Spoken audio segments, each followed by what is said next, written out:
गेले ना? हा. अरे आता एवढं रातच्याला कुठं निघालाय? इकडे उत्सव आहे ना, मंदिरात जात होते. पण मग पोलिसांपासून का पळत होतात? हे दादा म्हणाला होता ना, उत्सवाला जाऊ देणार नाही आणि त्याचाच विरोध होता. आणि मग ते पहारेकरी वगैरे परत ठेवले होते ना दादाने. मी गपचूप आले निघून त्यांना, पण आता निघते, उशीर होईल ना. अहो, थांबा, ते पोलीस इकडेच कुठेतरी असतील गावाला परत. पण मग बॅग घेऊन उत्सवात चाललाय का?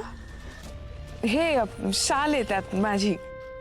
थंडी आहे एवढी, रात्रभर थांबायचंय, उत्सव बघायचा आहे म्हटलं. हा हा, चांगलंय चांगलंय.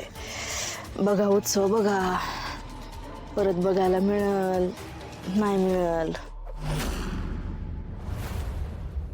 म्हणजे म्हणजे हा उत्सव काय सारखं सारखं नाही ना होत, एकदाच होतो. आता गावावर संकट काय सारखं सारखं येतं का? आता संकट येत आहेत म्हणून हा उत्सव होतोय. आणि मी असं ऐकलंय का हे दैत्य आहेत ना, गावातल्या माणसांच्या आयुष्यावरचं सगळं संकट दुःख घेऊन जातात. तुमच्या आयुष्यात आहे का कसलं दुःख? नाही, आता नाहीये मला कसलं दुःख. मग एखादी इच्छा तरी असेल की, म्हणजे बाबा माझं लग्न होऊ दे, चांगला जोडीदार मिळू दे मला, असं काहीतरी असेल. म्हणजे दैत्यांसमोर काहीतरी इच्छा मांडायला, गारानं घालायला जात असाल ना? हाय का? आता एवढं नटून तटून साडी नेसून चाललाय, काहीतरी असेलच ना मनात तुमच्या. बोला की.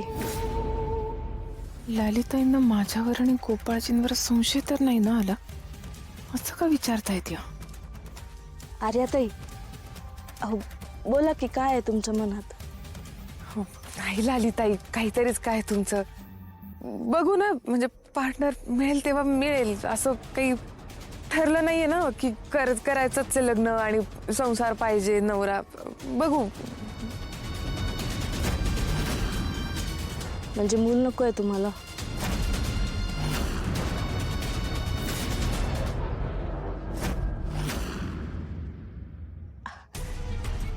प्रत्येक बाईची इच्छा असते आपलं लग्न व्हावं, आपल्याला मूल व्हावं, संसार व्यवस्थित व्हावा. तुमची पण इच्छा असेल ना अशी काहीतरी, म्हणून विचारलं.